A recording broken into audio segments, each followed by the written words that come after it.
This principle is, if possible, still more clear when applied to commerce among the several states. They either join each other, in which case they are separated by a mathematical line, or they are remote from each other, in which case other states lie between them. What is commerce among them, and how is it to be conducted? Can a trading expedition between two adjoining states commence and terminate outside of each? And if the trading intercourse be between two states remote from each other, must it not commence in one, terminate in the other, and probably pass through a third? Commerce among the states must, of necessity, be commerce with the states. In the regulation of trade with the Indian tribes, the action of the law, especially when the Constitution was made, was chiefly within a state. The power of Congress, then, whatever it may be, must be exercised within the territorial jurisdiction of the several states. The sense of the nation on this subject is unequivocally manifested by the provisions made in the laws for transporting goods by land between Baltimore and Providence, between New York and Philadelphia, and between Philadelphia and Baltimore. We are now arrived at the inquiry, what is this power? It is the power to regulate,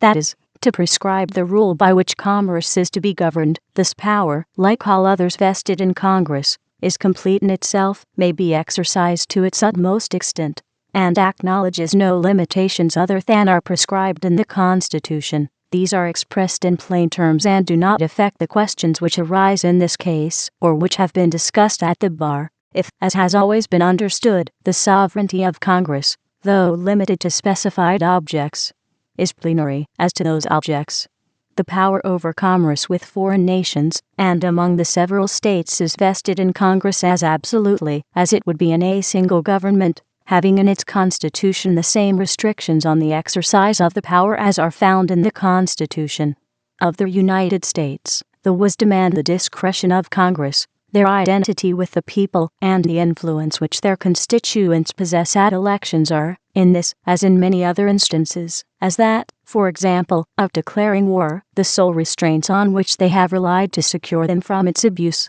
They are the restraints on which the people must often rely solely in all representative governments. The power of Congress, then, comprehends navigation within the limits of every state in the Union so far as that navigation may be, in any manner, connected with commerce with foreign nations, or among the several states, or with the Indian tribes. It may, of consequence, pass the jurisdiction line of New York, and act upon the very waters to which the prohibition now under consideration applies. But it has been urged with great earnestness that, although the power of Congress to regulate commerce with foreign nations and among the several states be coextensive with the subject itself, and have no other limits than are prescribed in the Constitution, yet the states may severally exercise the same power within their respective jurisdictions. In support of this argument, it is said that they possessed it, as an inseparable attribute of sovereignty, before the formation of the Constitution, and still retain it, except so far as they have surrendered it by that instrument.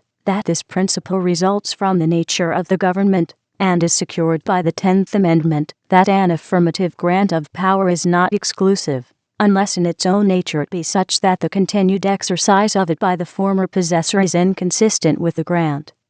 and that this is not of that description. The appellant, conceding these postulates except the last, contends that full power to regulate a particular subject implies the whole power, and leaves no residuum, that a grant of the whole is incompatible with the existence of a right in another to any part of it. Both parties have appealed to the Constitution, to legislative acts, and judicial decisions, and have drawn arguments from all these sources to support and illustrate the propositions they respectively maintain. In discussing the question whether this power is still in the states, in the case under consideration, we may dismiss from it the inquiry whether it is surrendered by the mere grant to Congress, or is retained until Congress shall exercise the power. We may dismiss that inquiry because it has been exercised, and the regulations which Congress deemed it proper to make are now in full operation. The sole question is, can a state regulate commerce with foreign nations and among the states,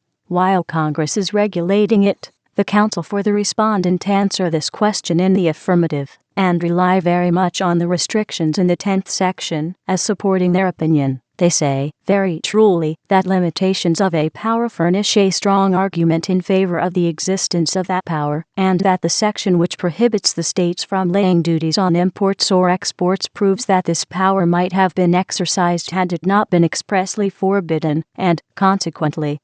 that any other commercial regulation, not expressly forbidden, to which the original power of the state was competent, may still be made. That this restriction shows the opinion of the convention, that a state might impose duties on exports and imports, if not expressly forbidden, will be conceded, but that it follows, as a consequence from this concession, that a state may regulate commerce with foreign nations, and among the states cannot be admitted. It has been contended by the counsel for the appellant, that, as the word to regulate implies in its nature full power over the thing to be regulated, it excludes, necessarily, the action of all others, that would perform the same operation on the same thing. That regulation is designed for the entire result, applying to those parts which remain, as they were, as well as to those which are altered. It produces a uniform whole, which is as much disturbed and deranged by changing what the regulating power designs to leave untouched, as that on which it has operated. There is great force in this argument, and the court is not satisfied that it has been refuted.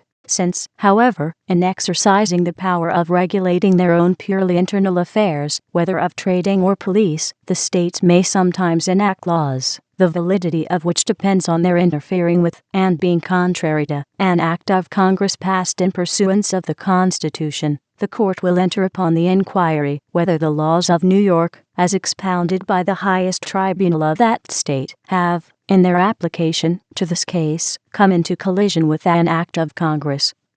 and deprived a citizen of a right to which that act entitles him. Should this collision exist, it will be immaterial whether those laws were passed in virtue of a concurrent power to regulate commerce with foreign nations and among the several states, or in virtue of a power to regulate their domestic trade and police. In one case and the other, the acts of New York must yield to the law of Congress, and the decision sustaining the privilege they confer against a right given by a law of the Union must be erroneous. This opinion has been frequently expressed in this court, and is founded as well on the nature of the government as on the words of the Constitution. In argument, however, it has been contended that, if a law passed by a state, in the exercise of its acknowledged sovereignty, comes into conflict with a law passed by Congress in pursuance of the Constitution, they affect the subject and each other like equal opposing powers. But the framers of our Constitution foresaw the state of things and provided for it by declaring the supremacy not only of itself but of the laws made in pursuance of it.